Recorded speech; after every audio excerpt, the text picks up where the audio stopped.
Buff Nation, what's going on? Texas Tech Nation, Wreckham. I don't know what I say, but welcome all of the Red Raider audience to the channel. This is going to be a lot of fun. I am joined by host of the Back to 12 podcast and Texas Tech alum, RC Maxfield. We're going to break down what I think is the clash of two rising powerhouse programs here in the Big 12, which should be a lot of fun between Colorado and Texas Tech. But before we dive into all the talking points, be sure to like both shows. Link to his channels in the description. Join the chat. This is going to be a lot of fun. RC, again, thank you so much for joining me. How are you doing coming off of that Iowa State victory, man? What a game. Yeah, it's crazy what a week can do, right? In terms of perception. You know what I mean? Yeah. Man, it was I don't know if you like cursing on your show. I probably curse too much on mine. But Texas Tech was down in the shitter after the Baylor, the way that they lost to TCU, right? And I know I didn't give them a chance to win at Iowa State, but that's the beautiful thing about college football, specifically in the Big 12. It's the league of parity, and Texas Tech proved that. So crazy how things can change in 1 week, but I know that there's a lot of good games around the country, and you and I are a little bit biased here, but I truly believe this is the game of the weekend in a lot of ways, because there are so many storylines involved with this, dating back a decade and a half. Two really good friends coaching against each other, and Coach Prime, Joey McGuire. He literally coached Coach Prime's oldest son, who does all that great media stuff now for Colorado. I mean, there's just storylines abounds here, right? And not to mention the fact that these two teams have legitimate Big 12 title aspirations as well. So it's going to be fun talking about it. And, man, it's going to be a hell of a weekend out in the 806. That's for sure. Yeah, I'm really excited for you guys, man, because it's I think the nation sees it like that too. Because I mean, Big Noon Kickoff coming to Lubbock, that's incredibly exciting. And I think again, you guys just knocked off the number 11 team. We got a lot to play for. You guys still got a lot to play for as well. I think that we're going to get a fantastic effort from both squads. And before we get to kind of this matchup a little bit, I would just love to hear a little bit more about kind of where Texas Tech has been this year. I think that before, we were talking off air, I feel like these teams have kind of behaved rather similarly throughout the course of the season. I mean, we beat North Dakota State in a close game. You guys, knocked off Abilene Christian there, but it took overtime. We go through kind of a tough loss, against Nebraska, but our Buffs, man, we've gotten better as the year's gone on. And it seems like, y'all might have had a couple performances that haven't been up to expectation, but I think that Texas Tech, man, you could argue that they're peaking at the right time, or at least are coming off of their best football so far this year. How would you describe the Texas Tech Red Raiders so far this season? Are you a fan of Six Flags, David? Hey, I like Six Flags, man. You like a good roller coaster? Oh, yeah. Yeah, you'd be a good Texas Tech fan. Me, on the other hand, I hate roller coasters. But that's what Texas Tech has been. It's been a roller coaster. You mentioned it, the Abilene Christian. I'm going to call it a debacle. Yeah, you win, but woof. Watching that game, Washington State was nasty, nasty work. Then you score 50 points in the first half against North Texas and make them look like they need to be relegated down to D3.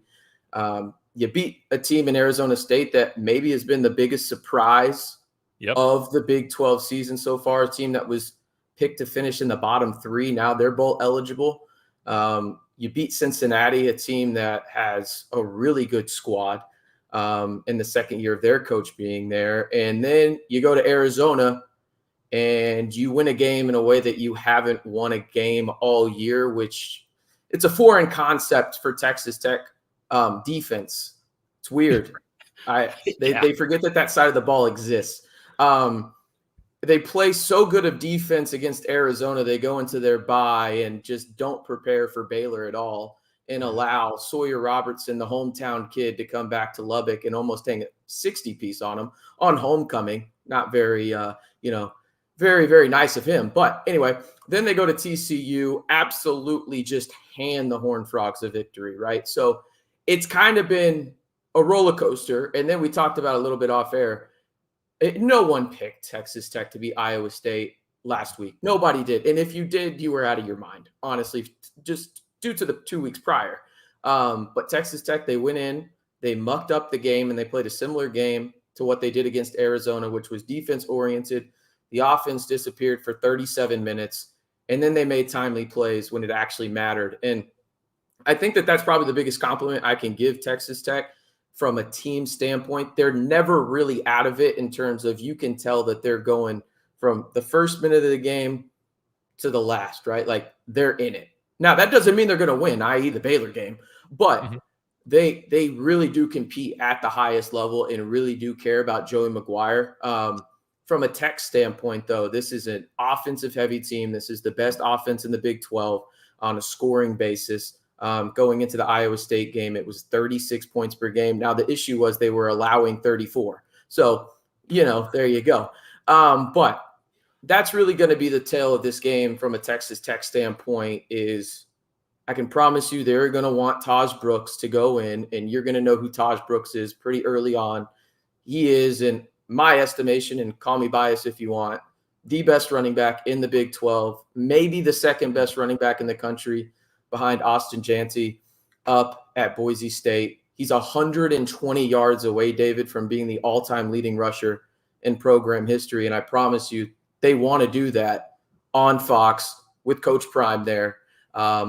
And he's going to be the guy to watch offensively. He's number 28 for Texas Tech. You got a couple of guys as well, Caleb Payday Douglas. Don't forget the Payday on there. Number 5, and then Josh Kelly, number 3 for the wide receivers. Those are the 2 guys to watch on the outside. And then defensively, Jacob Rodriguez is, if not the best linebacker in the Big 12, he's in the mix. Just won Big 12 Defensive Player of the Week. He's a bona fide star, former quarterback, actually transferred in from Virginia after being a quarterback there to Texas Tech to play linebacker, had injuries last season, and now has shown that true potential. And when he's on the field, the Texas Tech defense looks night and day different when him and Ben Roberts are actually playing well. So those are the kind of guys to look at, and he's number 10 on the defensive side. So those are kind of the really big players to look at. But I think from just my standpoint, I don't know how you feel about it. I feel like this game is going to be an old Big 12 shootout. I think there's going to be a ton of fireworks for both squads, because I know Texas Tech doesn't typically play a lick of defense, and I know the Colorado defense has gotten better, but they are susceptible to big plays.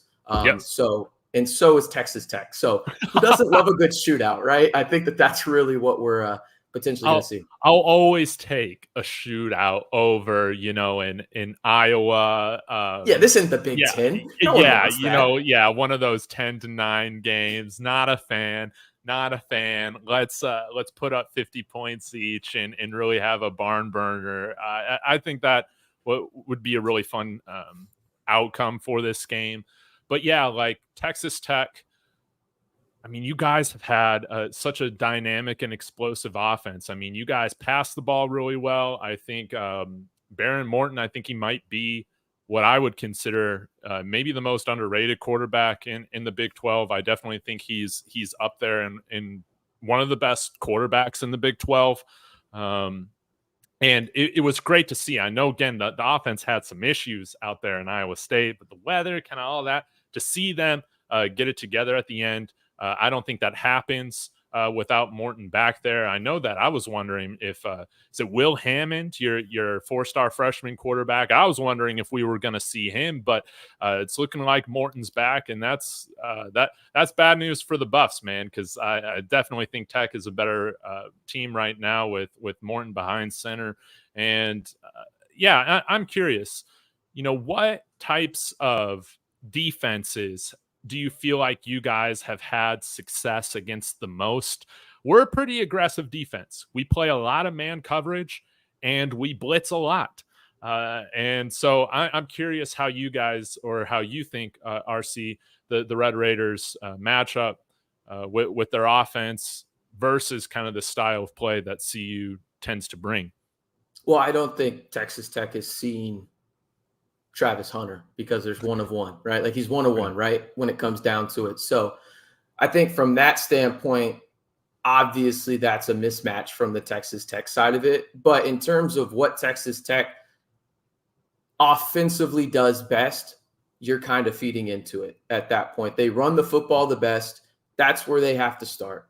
This Texas Tech offense is built off of two things. And unfortunately, if you're a Texas Tech fan watching this year, they get away from it sometimes. And that's where you have that 37-minute gap where it looks like you forget what offense is. But they are built upon RPOs and play action passes. And man-to-man coverage is where you thrive off of that, right? Mm-hmm. So to me, I think what you're talking about fits in nicely for what Texas Tech wants to do. That being said, Colorado is by far, and this is no disrespect to Iowa State, who was the best defense in the Big 12 coming into that game against Texas Tech.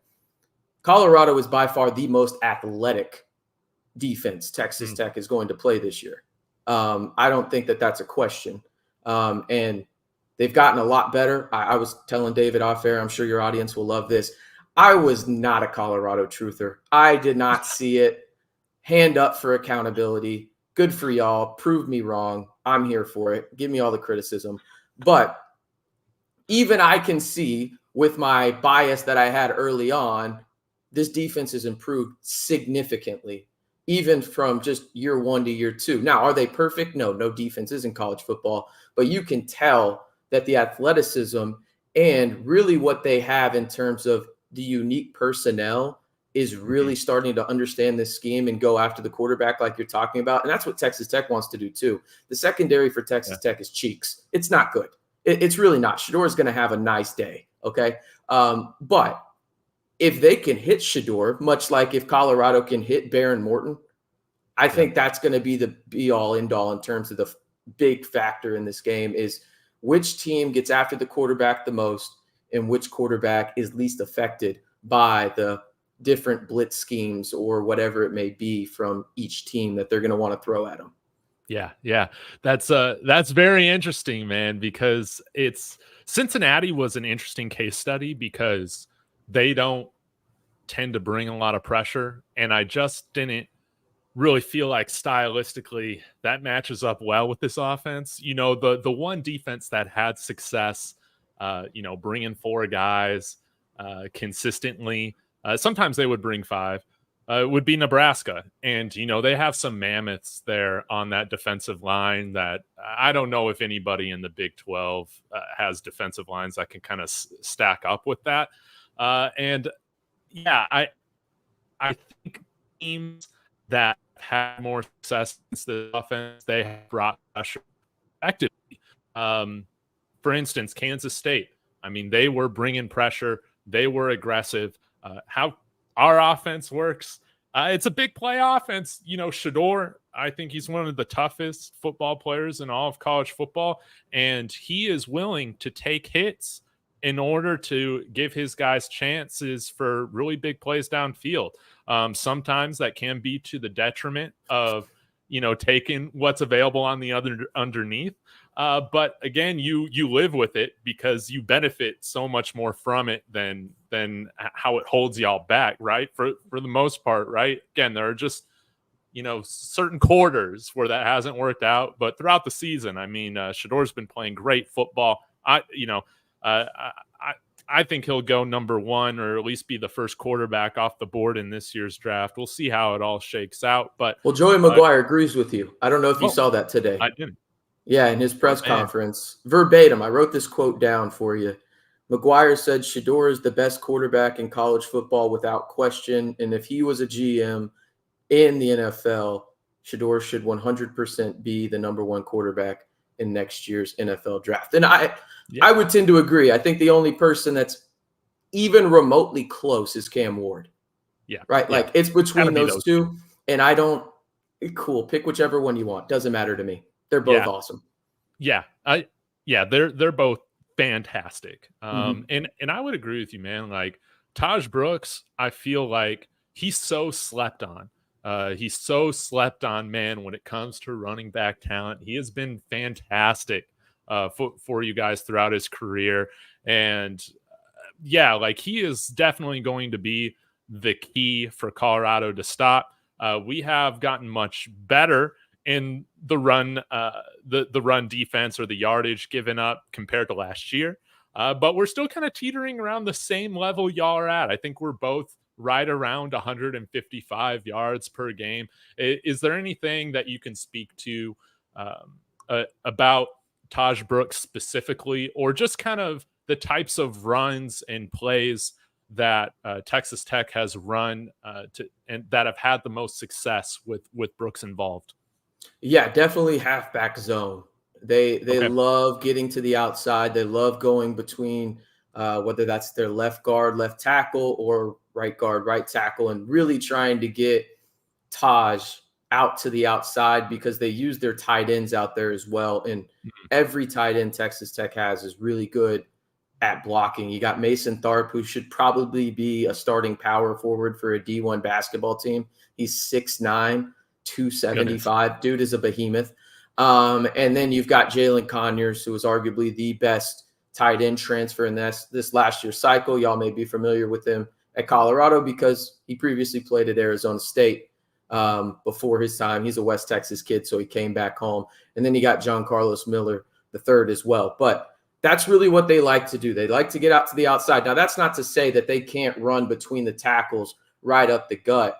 Taj is a physical runner, and I think the biggest compliment you can give Taj is he always falls forward. So if you think he's down and he only got 2 yards, he actually got 4, right? It's that kind of deal. It's every time. Like if he's in the backfield and you think, oh, we got him for a loss. No, he got back to the line of scrimmage. Like it's just, there's no really negative plays from Taj Brooks in that regard. And the thing that really I think people do sleep on, like watching him, he's a lot more agile than people think. He's not that big of a dude. He's built like a bowling ball, right? But he's physical, he's agile, and he's got some moves where he can put you in the blender if need be. I mean, shoot, he jumped over an Iowa State defender last week. He didn't quite Saquon him and do it backwards, but who can, right? But yeah, he's fundamental, right? If Colorado wants to win this game, simple and plain, if they take away Taj Brooks, and by take away, I mean limit him to like 75 yards, and that's limiting him because of the workload he will get, y'all's chances of winning exponentially increase. But the thing is with Taj Brooks, and I'm not saying he is him, but he's kind of got that similar workload to him, like Derrick Henry in the NFL, in the sense that he gets better as the game goes on. That's the key point with Taj here. He's not Derrick Henry. Please do not clip that. You did not hear what I said, okay? He did. Please, listeners, listen. I did not say he's Derrick Henry. I just says he has that similar traits to Derrick Henry where he gets better as the game goes on. Perfect example was against Iowa State as well. He's really good in terms of just not making mistakes. He's really good pass blocker as well. He just does a lot of things really, really well for Texas Tech. Man, a lot to comment on here. Again, thank you so much, RC. I do want to say thank you. We've had a couple super chats come through. We'll get to those here at the end. Again, guys, please go subscribe to RC's podcast, the Back to 12 podcast, covering everything Texas Tech. He does a wonderful job. And excuse me, I want to talk about some of the receiving weapons because, of course, well, I guess before I get to that, I do want to say Taj Brooks, he kind of reminds me in a sense of the other big-time running back that we faced this year has been DJ Giddens of Kansas State. And he definitely gave us trouble, man. Like, you know, he's a hard guy to bring down, like no doubt about it. And Taj Brooks is definitely like built in that same mold, right? So it's going to be CU's, you know, top priority. Again, this isn't anything mind-blowing. You want to stop the run so that then you can get after the passer, have our tall high-performing cornerbacks do their thing. But like this Texas Tech receiving core is no slouch. I would say that it is definitely better than a lot of the teams that we have played so far this year. Again, I know that you commented on Josh Kelly. Yeah. Yes, Josh Kelly. But I'm also curious if you could talk about the other weapons involved in the passing game, the offensive line, as well as is the 5-star freshman y'all brought in last year, Micah Hudson. How's he doing? And that's a soft spot. That's a low blow, David. I know it was by accident, but that's a low blow. No, I'm just kidding. I don't know if he plays in this game. He missed the Iowa State game, didn't travel. To start backwards with your questions, has a leg injury. He's questionable for this game. He really hadn't done much, and that is one of the key talking points for Texas Tech fans this year, because it's like when he does play, he tends to make good plays, right? But with the wide receivers as a whole, if you listen to Joey McGuire, the reason that Micah Hudson doesn't play is because these wide receivers are so good. And it does start with Josh Kelly. Josh Kelly is in my opinion, a top 5 wide receiver in the Big 12. He's not Travis Hunter. I get it. He's not, people, but he's really good in the slot. He's that security blanket for Baron Morton. And I saw in the chat that Texas Tech's quarterback folds under pressure. You're not wrong. You're not wrong. And that's where Josh Kelly comes into the mix. That's where Taj Brooks comes into the mix. But if the guy you need to watch out for on the big play aspect of it, if you really have that man-to-man, and I think this is probably the guy that Travis Hunter would line up the most against. I could be wrong. Does Travis Hunter move inside a lot, or is he just strictly outside, right? More so an outside guy. Okay. We got Preston Hodge kind of holding down the slot, 24. Number 24. That's who's going to guard Josh Kelly then, is 24 Hodge. And then Hunter will probably be on Caleb Payday Douglas. Caleb is the guy, that big play wide receiver, that prototypical long 6'3", long strides, can run like a gazelle and throw it up downfield and he'll run under it kind of guy. That's what he is, okay? And then there's Coy Aiken on the opposite side that really doesn't create much separation at all, but has a knack to win those 50-50 balls quite a bit more than the 50-50. And so him and Baron Morton are roommates. They're really close. They have a connection. Outside of those 3 guys, you're looking at the tight ends. That would be Jalen Conyers, who I mentioned previously, Mason Tharp. They're really on the field to be extra blockers most of the time, but don't be surprised if you see Jalen Conyers in a wildcat formation. That was actually what Texas Tech got that last touchdown with against Iowa State, where technically it was a direct stack to Taj Brooks, but it was a wildcat set, and Jalen Conyers just lined up to the right, and he was the one that was acting as the quarterback still. Hell of a lead block, by the way, by him on that. So those are the guys you need to watch out for. You got the speedy Jacoby Williams. He's kind of the lightning to Taj Brooks' thunder. He's a true freshman. 4.3, 4.4 speed. Dude is quick as a hiccup, as your grandma and grandpa would say. And if he sees daylight, he's going to capitalize on it. Now, how much does he play? Hell if I 20 snaps, it could be 4. It really kind of depends on Taj, because you're not going to take Taj Brooks out of the game. But those are the kind of guys to look out for.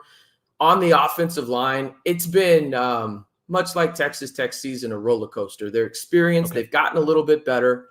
Davon Carter has really solidified that right side of the offensive line. He's a transfer from Memphis, didn't have a starting spot. Texas Tech loses their best offensive lineman about 4 games into the year, and Vinny Scurry, a transfer from Toledo, kind of reshuffles the whole offensive line, and now you've got Davon Carter there at right guard, Sheridan Wilson at center, and then you're kind of mixing and matching from there with Caleb Rogers really being more of the stalwart and a guy that has 50-plus starts at right tackle.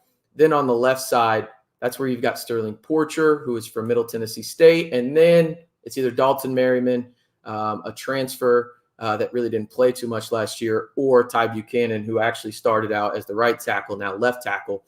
Is the offensive line good? I think that's probably too much of a stretch. Is it decent?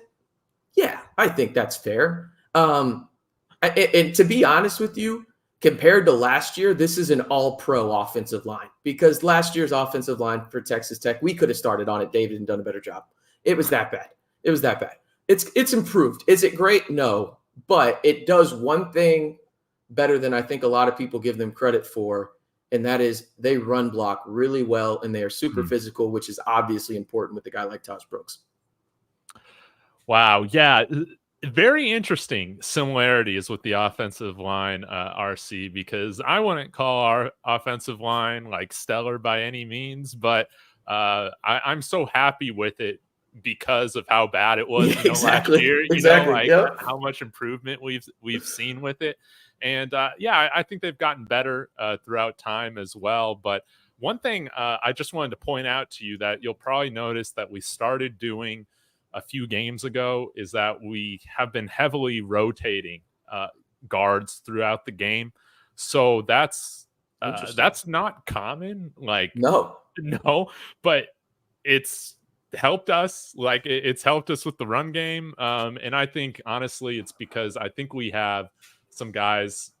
We got like 4 guys that can play guard that I don't really feel like there's much difference between, like, talent wise or play wise. And hey, if you're not losing anything and you can keep these guys fresh, a little bit more fresh throughout the game, why not do it? It's kind of a unique like thing right now. But yeah, that's something to keep in mind. You're going to see our offensive line kind of shuffle throughout the game and try and find that right combination, during crunch time in the second half. Is it due to, do they switch for certain sets? Like, if it's a passing down, is it like, hey, these 2 guards come in, or is it just like random? No, you'll get like a 2 or 3 drive with like one combination. Interesting. And you'll see another 2-3 drive combination with another guy. But the tackles stay the same, right? You'll have that 5-star offensive tackle. He's been a stud. He's been a stud. I know that. That's interesting. It's been great. And right tackle, it's not the best, but it's serviceable. We got Philip Houston, number 54. You're preaching to the choir, dude. He's, I think, like 285 pounds, like on a good day, I think. So he's a little light. He's a really good run blocker. He's continually rated one of our best linebackers or our run blockers every game, but can struggle with the bull rush. He can struggle with some higher or like more physical guys. Yeah, you got to worry about that. Oh, Texas Tech doesn't have anybody. No, we don't got no bull. No. It's interesting you bring up the guards, though, because I don't know if it's a trend, okay? But over the past 2 games, Texas Tech has been better at collapsing the pocket in the face of the quarterback, right? Which kind of scares me against Shedeur, because Shedeur running out of the pocket and just making off-kilter throws scares the shit out of me, quite honestly, especially because you can just say, fuck it, Travis Hunter's down there somewhere, and it works a lot. But that's what Texas Tech has gotten better at the past 2 weeks. Will it sustain against Colorado? I don't know. But they've gotten a better job at bull rushing in the interior of the offensive line. And that has opened up some blitz lanes for guys like Jacob Rodriguez, because the thing you'll notice with Texas Tech, if they do have a pass rush, it is not going to come from guys on the edge. It's going to come from the linebackers. It's going to come from the Ben Roberts of the world, number 13, the aforementioned previously in the live, Jacob Rodriguez, number 10, Malik Dingle. Yes, that is his real last name, number 35. Those kind of guys. Like, it's going to come from maybe Harvey Dyson, who is the closest thing to a traditional edge that Texas Tech has. But the Red Raiders have lost this season 3, if not 4, of their top 5 presumed preseason edge rushers for the season. Wow. So now they're kind of piece this together, and DeRuiter, basically kind of like y'all are doing, is like, all right, well, we can't cover in the second. Y'all are way better at it. We can't cover in the secondary. So let's just throw a random ass blitz at them and see what happens. Yeah. And it's working. Now, if you don't get home, congratulations, you have a touchdown, i.e. the thing that happened against TCU.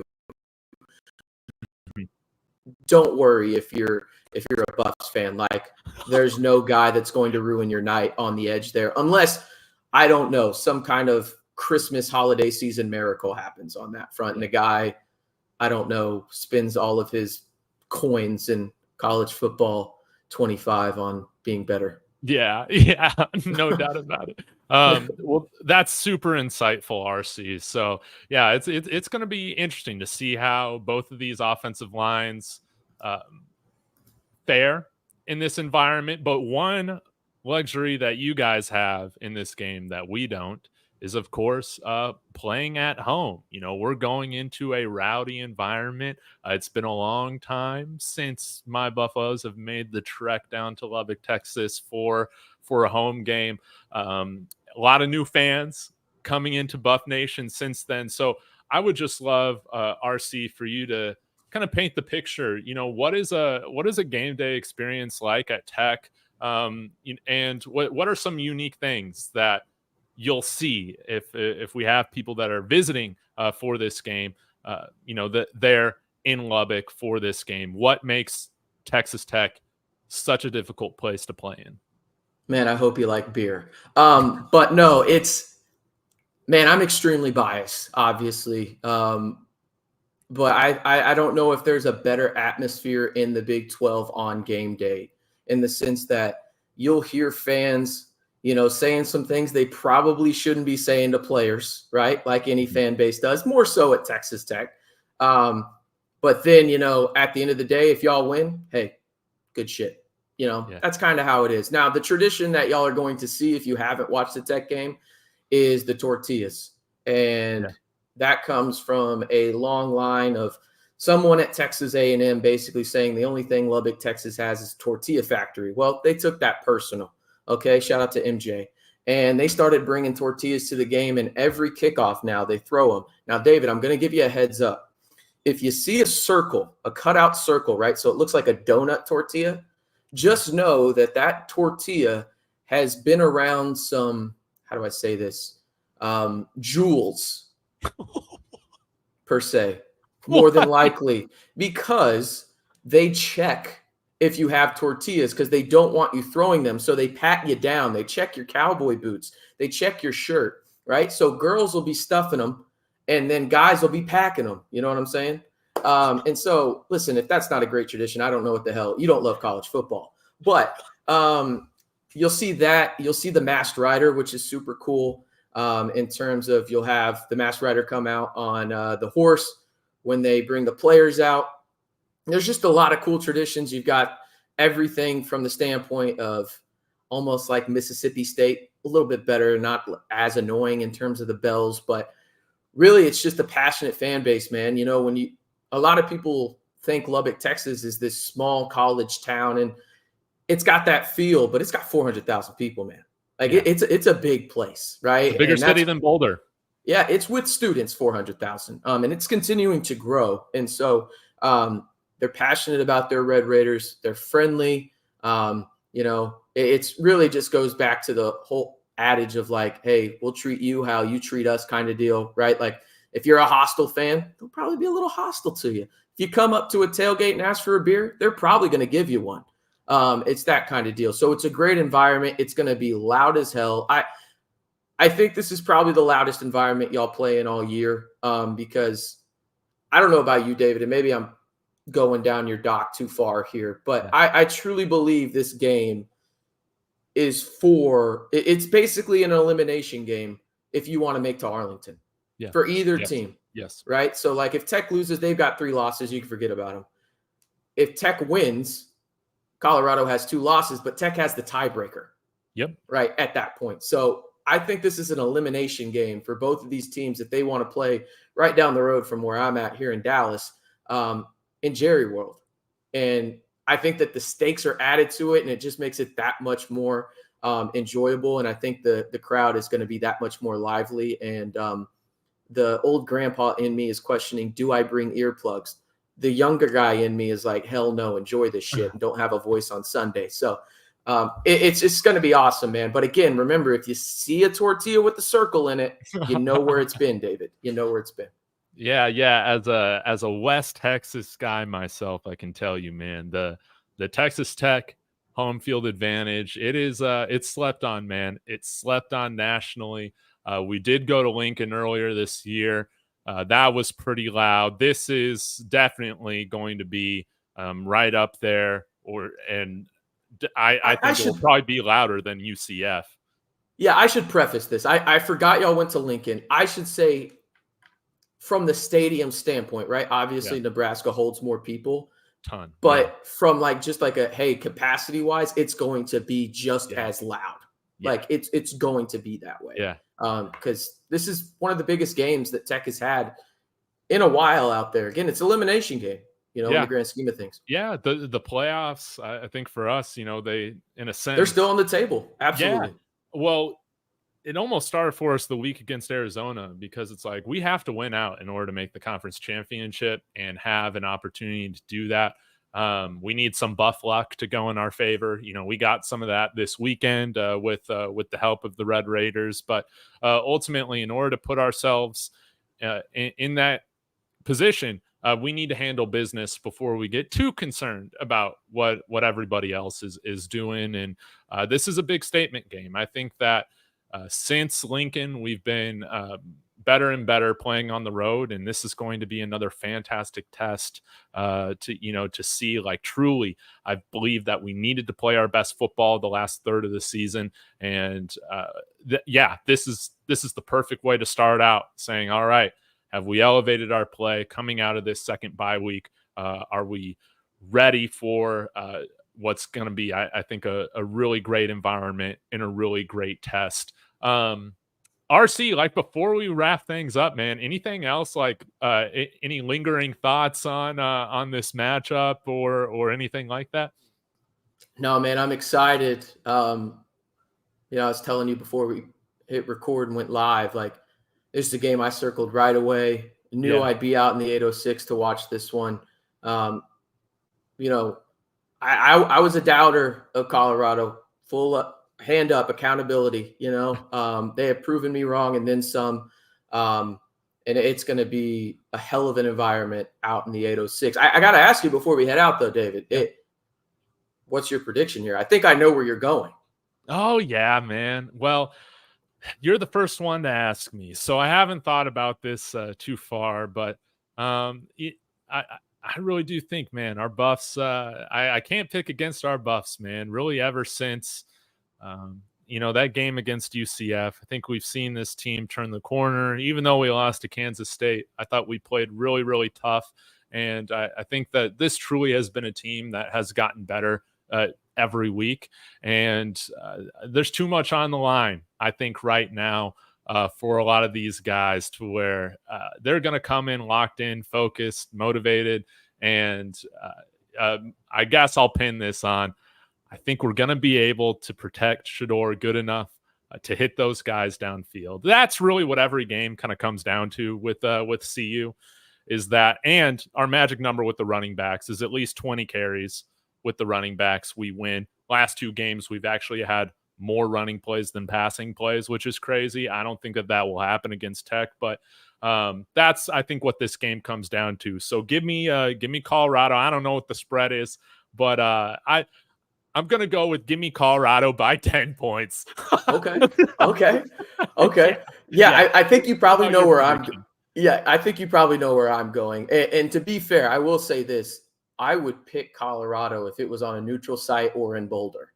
Yeah. But since it's in Lubbock, Texas, I can't get the last home game out of my mind and just think to myself, and maybe this is being, hopelessly optimistic. I just don't see a world where Texas Tech lays another just absolute shitter at home with them being back in the race. Now, if they would have lost to Iowa State, I'm picking Colorado regardless. But I feel like this gives them new hope. This gives them new optimism because they are in the race still to make Arlington now. And the spread, just so you know, y'all are actually favored in this game by 3.5 points. Yeah, which I thought it was actually going to be a couple points higher.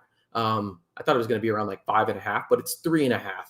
I'm going to pick Texas Tech to win. I think it's going to be a shootout of sorts. Yeah. I have Texas Tech winning 37-34. Dude, fair enough. Man, I think this is going to be a really fun game. Before we do wrap up, there are a few questions and comments that I want to get to, some with Tech, some with just comments, but I do want to thank everybody for involvement.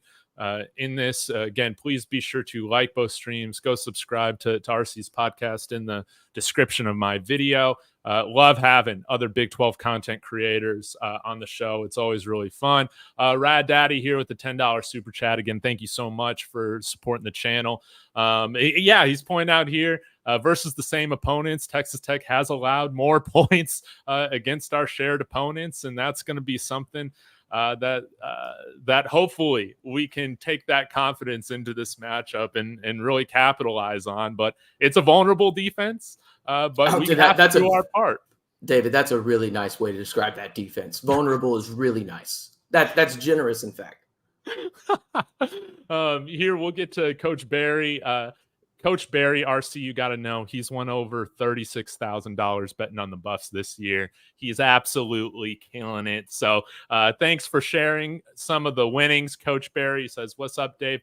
Going up against Bookkeeper again, 6K bet on BYU beats Utah by 7 points. Cash out will be 12.7K. BYU will lose to either Kansas or Houston or both. Hopefully, that's what I hope for. Or beat Utah. But yeah, I definitely really like that bet. I'm surprised you can get that much of a cash out with Utah being as poor as they are right now. And, BYU, what are your thoughts on BYU right now, RC? Storming Mormons, man. I didn't see it coming. I mean, I think here, though, even though we may be enemies this week, we can agree on one thing. It brings me a lot of joy to see Utah suck. It brings me a lot of joy because they talk the absolute most shit on social media. They didn't even want to be in this conference, man. It is so annoying. They're so annoying. And I don't get annoyed with fans on social media because I think even the annoying fans are beautiful in the sense that that's what makes social media so great. Like, you can voice your opinion, even if it's blatantly wrong. You can still voice it. And that's what makes the Big 12 so great. But I think even a better part of the Big 12 now that it's not 12, I guess it's 16. The 15 other teams in this conference can agree on one thing and one thing only. They hate Utah. They hate them. They hate Utah. And it is a beautiful thing.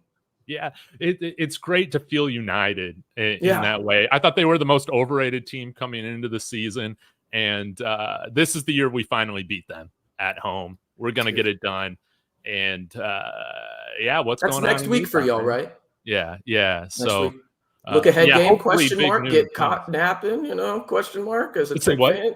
Yeah, trap game, Texas trap game for y'all, question mark. I say with hopeful optimism. Maybe you can hope that, but right now I'm a little bit more scared that the Utes are the trap game because their offense is just non-existent, and so that's how I feel about it. Coach Barry, again, thanks again for more spoilings of your gambling winnings. Wow. Okay, Coach Barry has already said, Dave, Baylor beat Texas Tech 59-35.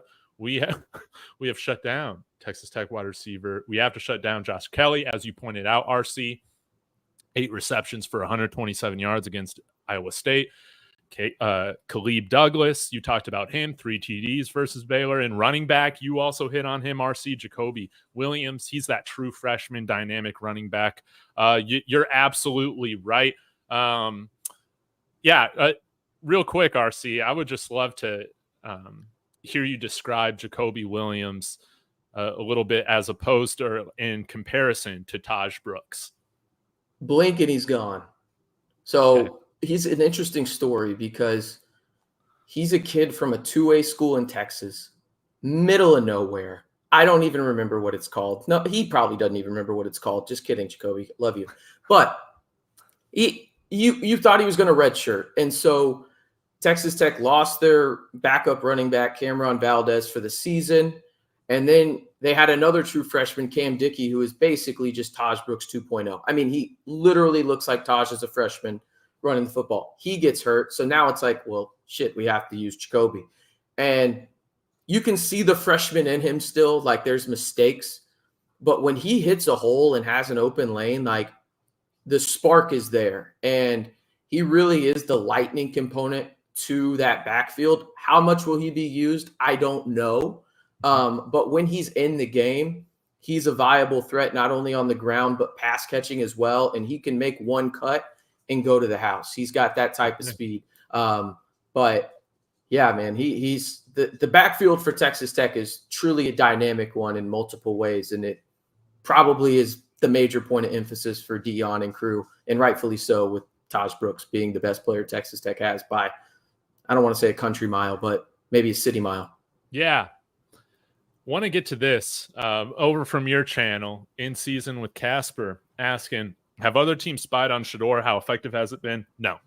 They have not. We have not really seen that. He's not somebody who runs much. He will run or scramble rather to extend the play, but he's not somebody who will run forward very often. Like, we still don't run it too well out of shotgun. Like, we've gotten it better, but it's just because he's not really a threat on the zone read or anything like that. You know, he rarely takes it, and rightfully so. I don't want him taking hits. And I think, though, one thing that has been effective against CU in our offensive line has been running stunts. I think we've gotten better at handling them in communication throughout the year, but that's still, I think, a thing that teams should look to accomplish, as well as delayed blitzes. So not only like the simulated pressures, but delayed blitzes, those have been successful against our offensive line in the past. And I think if Tech is going to give us a run, man, for our money and shut down Colorado on some of these drives, I think the best path forward is for them to play aggressive and to play without fear of losing. Not the Cincinnati game plan. Yeah, no, and stunts is where Texas Tech really gets their pressure from. As I mentioned earlier, there's no true edge guy. Maybe Harvey Dyson is the guy you need to know about, but truly they get it from stunts, and it mostly comes from the linebacker spot. So I think it's going to be interesting. And when you brought up the guard rotation, I was like, okay, maybe there's some miscommunication there, and that helps with, you know, the stunts that Tim DeRuyter likes to run. But you're going to know early on, like I'm talking first two drives, if Texas Tech can get to the quarterback. If they can't in the first two drives, they're going to be like, all right, we're going to drop 8. And we're just going to keep the run game in front of us. Shedeur, can you pick us apart? And I think the answer is probably yes. But that's probably what they're going to try and do. But you're going to see some stunts early for sure from, you know, A, B, C gap, whatever it may be. So that's where Texas Tech gets their pass rush, if they have one. Mm-hmm. And lastly, Red Raider 17 is asking RC, are you going to be at Big Noon Kickoff? And what are some places that if you're coming in to Lubbock for this game, barbecue, is there good Tex-Mex around? Oh, yeah. What kind of places should tourists be checking out over the weekend? Now, David, now you're speaking my language. Yeah, absolutely. I will be at Big Noon Kickoff. I never got anything like that when I was in school, so I'm uber jealous as my brother-in-law is a freshman at Tech. We're going to visit him and the game too. So, of course, his first year, he gets this. Like, what the fuck is that? Anyway, that's just me rambling. Yeah, no, I saw somebody mention Evie Mays. That is a great place to go. I will say I am not sure what their hours are. They have really interesting hours, so Google before you go. What kind of food? Barbecue. Best barbecue maybe in the state of Texas. No joke. It's that good. And if you're looking for places to go out, maybe you're there on Friday night, Chimmy's is the place where all the students go. So that's going to be tough to get into. One of my favorite spots is Two Docks Brewery, probably the best beer in Lubbock that's actually brewed there in the 806. Okay. You've got a couple of places like Fun Noodle, really good Chinese food if you're into that. And then let's see, Thai Pepper. Well, that's closed on Saturday and Sunday, but if you get there on Friday, best Thai food out there. And then if you're into some Cajun food, there's a place not too far from Thai Pepper called Jazz that has really good gumbo and all that kind of stuff. So a lot of options. And then if you just want to be boring as shit, there's a Cane's right across the street. Love it. Okay, we got a few more super chats, RC. Let's sorry for holding you late. We'll get to it here really quick. Want to give shout out to everybody who's throwing. You got a couple as well. So again, can I throw one more restaurant? Sorry to interrupt. One more restaurant. Yeah. My wife actually is listening and heard me not say this, so she texted me. Dirk's Chicken. I'm not joking with you, David. It is the first restaurant I have to go to when I go back to the 806. Period. It is not negotiable. If anybody wants to go anywhere else, have fun. you can catch me at Dirk's. And it is, you got chicken tenders there. You've got gumbo. It's sensational. Ooh, sorry to interrupt. Wonderful. No, you're good. Again, thank you, Rad Daddy, for the $10 super chat. Saying Tech's game plan will be to run the ball, control the clock, complete man beaters. Yes, that's how you beat this team in the secondary. If we stop them or limit them running, it's a wraps for Tech. Don Peasy coming in here on your channel, throwing a couple bucks your way, saying if CU beats Tech, they're running the table. And also throwing in another $2 here, saying BYU will get clapped by Arizona State in Tempe. That's my hope. That's my hope. It helps us out. Put money on it. That's what I want. But the thoughts on these comments, RC?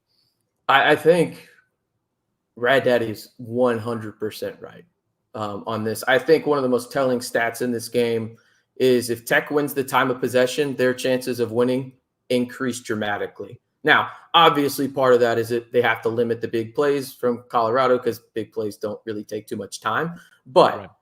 It's really going to be like, hey, ball control with Taj Brooks, use RPOs, have the play action, and really, really be good from that standpoint. And if that's the case, Texas Tech has a great chance to win. And he's right on completing the man beaters. Now, I will say this.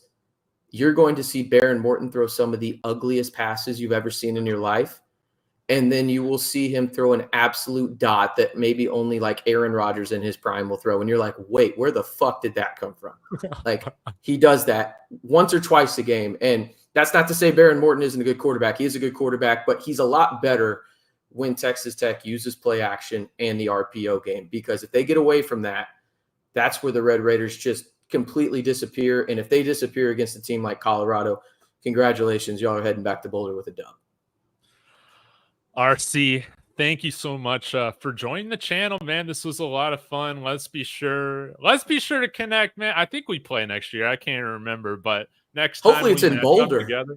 Yeah, it should be in Boulder. That's what I'm talking about. But before we go, for all of my viewers in my stream, again, guys, please go follow RC and let us know, man, what do you got coming up on the channel that we can look forward to? And just in general, man, what is your channel about? Yeah, so Back to 12 podcast channel.